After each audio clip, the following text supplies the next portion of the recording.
Assalamualaikum warahmatullahi wabarakatuh. Saya akan menjelaskan mengenai pengertian pendidikan keluarga. Kata pendidikan berdasarkan etimologi berasal dari kata dasar didik dengan memberi kata awalan pe dan akhiran kan, maka mengandung arti perbuatan. Jadi pendidikan adalah segala usaha orang dewasa dalam pergaulannya dengan anak-anak untuk memimpin perkembangan jasmani dan rohaninya ke arah kedewasaan. Keluarga merupakan suatu unit institusi terkecil yang ada di dalam masyarakat, yang berfungsi sebagai wahana untuk mewujudkan kehidupan yang tentram, damai, dan sejahtera dalam suasana cinta dan kasih sayang di antara anggotanya. Keluarga juga sekelompok manusia yang terdiri atas suami, istri, dan anak-anaknya yang terikat dalam atau didahului dengan pernikahan.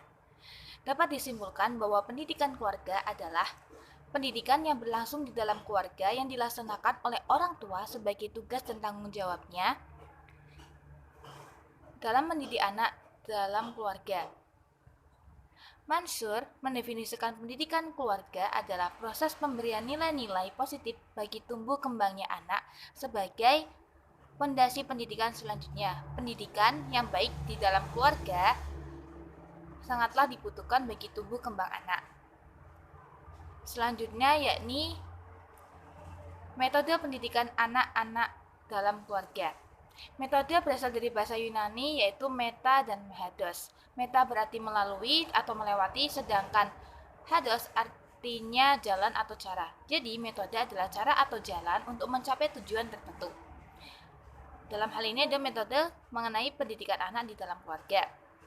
Metode-metode yang dapat dilakukan antara lain metode uswatun hasanah, yakni pemberian contoh teladan yang baik kepada anak. Pemberian contoh teladan dari orang tua dalam segala sikap, kata-kata maupun dalam perbuatannya. Karena anak-anak pertama kali yang akan ditiru adalah orang tuanya, baru kemudian guru-guru dan masyarakat di sekitarnya. Yang kedua, metode nasihat ataupun ceramah. Metode pemberian nasihat adalah metode yang sangat tepat untuk diterapkan dalam pendidikan keluarga. Di samping pemberian nasihat juga dapat dipergunakan metode cerita, menceritakan mengenai kisah Nabi, mengenai kisah-kisah pahlawan-pahlawan Indonesia, terus pahlawan-pahlawan Islam, dan sebagainya. Metode ini dapat dimasukkan dalam metode ceramah karena ada pada dasarnya metode ceramah adalah penunturan lewat lisan. Metode ini banyak dipergunakan oleh para rasul seperti dalam doa. Metode yang ketiga yaitu metode tanya jawab. Metode tanya jawab ini dapat dipergunakan dalam pendidikan keluarga karena pada umumnya anak-anak sejak kecil mereka sering bertanya, misalkan tentang siapa yang membuat bumi seisinya, siapa itu Tuhan, dan lainnya. Yang keempat yaitu metode demonstrasi. Metode demonstrasi yaitu memperlihatkan kepada anak cara-cara melakukan suatu perbuatan, seperti halnya cara berwudu, cara sholat, terus dan sebagainya. Metode ini digunakan oleh Rasulullah pada saat beliau akan mengajarkan sholat kepada umatnya.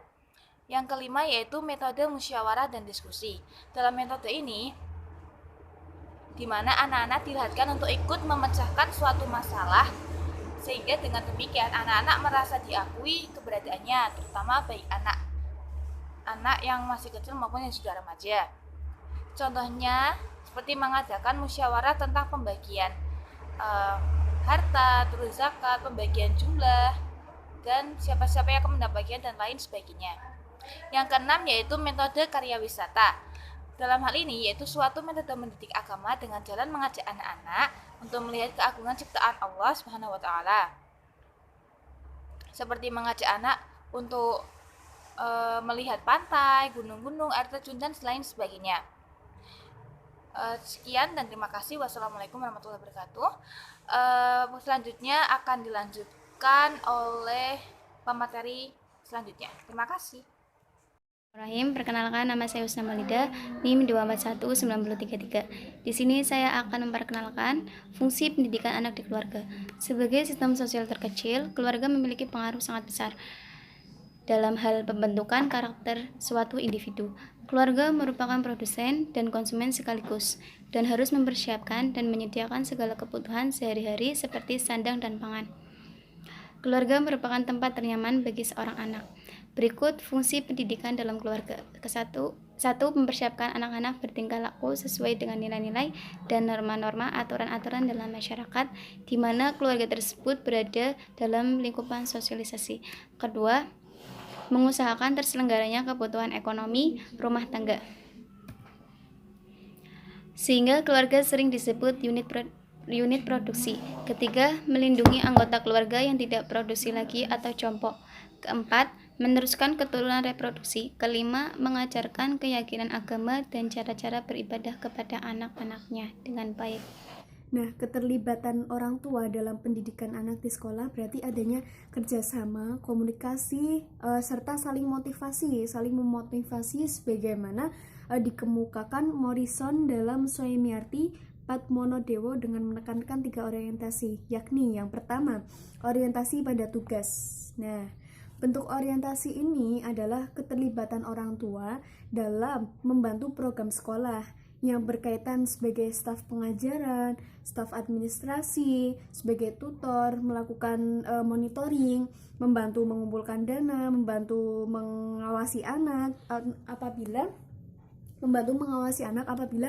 mereka melakukan kunjungan di luar seperti itu. Kemudian orang tua membantu anak dalam penyelesaian tugas-tugas sekolah. Jadi sebagai orang tua itu tidak boleh lepas tangan. Istilahnya, ya udah saya sudah sekolahkan anakku di sini, ya udah aku serahkan saja pada pihak sekolah. Padahal tidak, keberhasilan anak dalam pendidikan itu tidak hanya pada di sekolahnya, akan tetapi harus ada kerjasama antara orang tua, keluarga, dan pihak sekolah seperti itu. Sebagai orang tua juga harus menemani belajar anak, menemani bermain anak. Ketika ada tugas-tugas sekolah, ya si orang tua harus meluangkan waktunya untuk membantu tugas-tugasnya seperti itu. Kemudian yang kedua, orientasi pada proses, yakni partisipasi orang tua untuk mau berpartisipasi aktif dalam kegiatan yang berhubungan dengan proses pendidikan, antara lain perencanaan kurikulum, memilih buku yang diperlukan sekolah, seleksi guru, dan membantu menentukan standar tingkah laku yang diharapkan. Orientasi ini tampaknya jarang sekali dilaksanakan sebab sekolah kerap kali menganggap bahwa orang tua tidak mampu melakukan hal seperti itu. Padahal jika dari pihak sekolahnya pun jika mau bekerja sama dengan orang tua, memberikan arahan semacam ini bla bla bla, itu orang tua pasti akan ikut karena orang tua mendukung tercapainya pendidikan anak secara baik seperti itu. Kemudian yang ketiga, orientasi pada perkembangan. Orientasi ini membantu para orang tua untuk mengembangkan keterampilan yang berguna bagi mereka sendiri, anak-anaknya, sekolah, guru, keluarga, dan pada waktu yang bersamaan meningkatkan keterlibatan orang tua. Dalam proses keterlibatan orang tua terhadap pendidikan anak usia dini di sekolah, kerjasama orang tua dengan guru, kemudian ataupun sekolah menjadi suatu kegiatan utama. Melalui kerjasama dan keterlibatan orang tua inilah menjadikan sebuah pemahaman penting. Jadi keterlibatan antar sekolah dengan orang tua itu memiliki pemahaman yang sangat penting. Apa itu? Yang pertama itu adalah bahwa lingkungan keluarga adalah lingkungan belajar anak yang pertama. Seperti tadi yang saya jelaskan bahwa benar-benar secara mutlak lingkungan keluarga, orang tua itu adalah pendidikan pertama lingkungan anak belajar, seperti itu. Kemudian keterlibatan orang tua dalam pendidikan formal akan meningkatkan prestasi sekolah anak. Jelas bahwa orang tua ketika sudah ketika orang tua sudah mau membarengi ketika orang tua sudah mau bertanggung jawab terhadap anaknya dalam sekolah formal ataupun dalam sekolah apa, itu anak akan meningkat prestasinya karena dia merasa bahwa dia walaupun kesusahan ya ada yang menemani, ada yang membantu seperti itu. Jadi semangat belajar anak itu lebih tinggi ketika di ditemani dengan orang tuanya, seperti itu. Karena ya seperti itu. Kemudian keterlibatan orang tua akan lebih efektif apabila terencana dengan baik dan berjalan dalam jangka panjang. Nah, dalam mendidik anak itu kan tidak secara instan ya. Jadi bahwa orang tua itu harus menemani selalu, dan hal itu merupakan proses yang jangka panjang. Karena setiap anak juga memiliki IQ sendiri-sendiri ya, memiliki bakat tersendiri, jadi ya sesuai dengan pengawasan orang tuanya, seperti itu. Dan si orang tua pun juga harus memiliki rencana-rencana seperti sekolah. Jadi si orang tua juga harus memiliki manajemen tertentu untuk mendidik anak. Seperti apa, bagaimana sih aku harus mendidik anakku seperti ini, bla bla bla bla bla. Kemudian keterlibatan orang tua terhadap pendidikan anak sebaiknya dilakukan sedini mungkin dan berkelanjutan. Ya jelas bahwa orang tua itu harus mendidik anak sedini mungkin. Bahkan pernah ada yang mengatakan bahwa orang tua itu harus mendidik anak sejak dalam kandungan. Bahkan ada lagi sejak dari diri kita sendiri, bahwa kita menginginkan anak yang seperti ini, berarti kita harus mengubah diri kita sendiri. Kita menginginkan anak pintar, menginginkan anak soleha, ya berarti kita harus mempintarkan diri sendiri, mensolehkan diri sendiri. Kemudian dalam kandungan juga kita harus menstimulus selalu apa hal-hal yang baik untuk anak ke depannya, seperti itu. Kemudian keterlibatan orang tua terhadap pendidikan anak-anak di rumah belum cukup. Keterlibatan orang tua terhadap pendidikan anak-anak di rumah belum cukup. Meningkatnya prestasi anak baru tampak apabila orang tua melibatkan diri di dalam pendidikan anak di sekolah. Ya, maka dari itu sangat perlu kerjasama dalam mendidik anak, kerjasama antara orang tua dan sekolah itu sangat perlu. Karena juga ketika si anak memiliki prestasi apa ya, misal anak memiliki prestasi apa gitu. Nah, kalau misalkan hanya di rumah saja kan tidak mungkin bisa dikembangkan. Jadi ya bisa, tetapi hanya cakupannya lebih sedikit. Sedangkan kalau misalkan kita bekerja sama dengan sekolah, itu kan juga akan dikembangkan oleh para guru-gurunya. Kemudian juga pasti akan meningkatkan prestasinya dengan mengikuti lomba-lomba seperti itu. Kemudian anak-anak yang berasal dari keluarga yang tidak mampu serta minoritas akan menunjukkan peningkatan prestasi apabila orang tua terlibat dalam kegiatan anak, walaupun pendidikan orang tua berbeda sekalipun. Nah, terkadang di kalangan masyarakat itu orang tua merasa minder bahwa dirinya misal nih, bahwa orang tuanya itu pendidikannya sampai SD misal. Kemudian dia merasa minder, aku nggak mampu, bahwa aku nggak bisa mendidik anakku sendiri. Jadi si orang tua seakan-akan hanya menyerahkan saja urusan pendidikan anak di sekolah.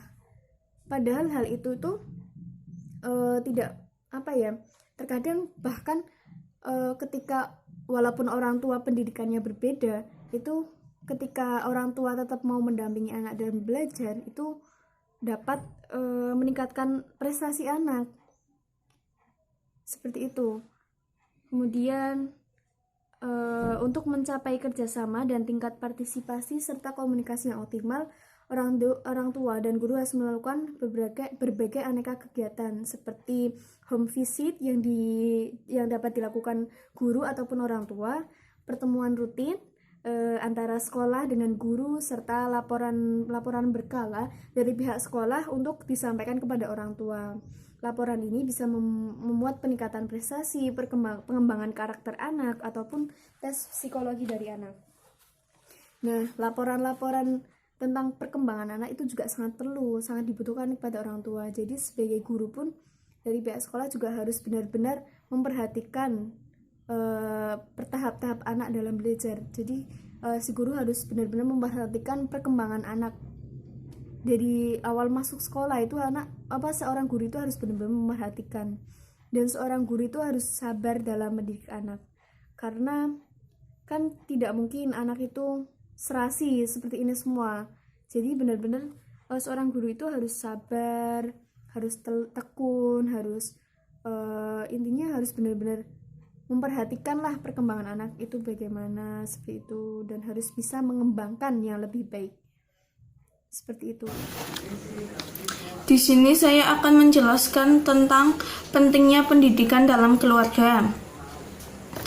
Pendidikan dalam keluarga adalah proses pembentukan mental dan tingkah laku seseorang anak manusia secara berkeseimbangan dalam unit terkecil dan kehidupan masyarakat. Pentingnya pendidikan dalam keluarga karena pendidikan dalam keluarga sangat penting sama pentingnya dalam pendidikan di sekolah. Beberapa sosialisasi dalam keluarga bertujuan membentuk 1. Penguasaan diri, 2. Nilai-nilai, 3. Peran-peran sosial.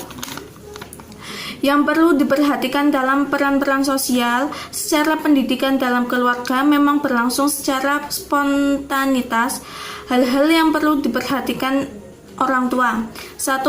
Anak suka meniru perlakuan orang tua. 2. Konsisten.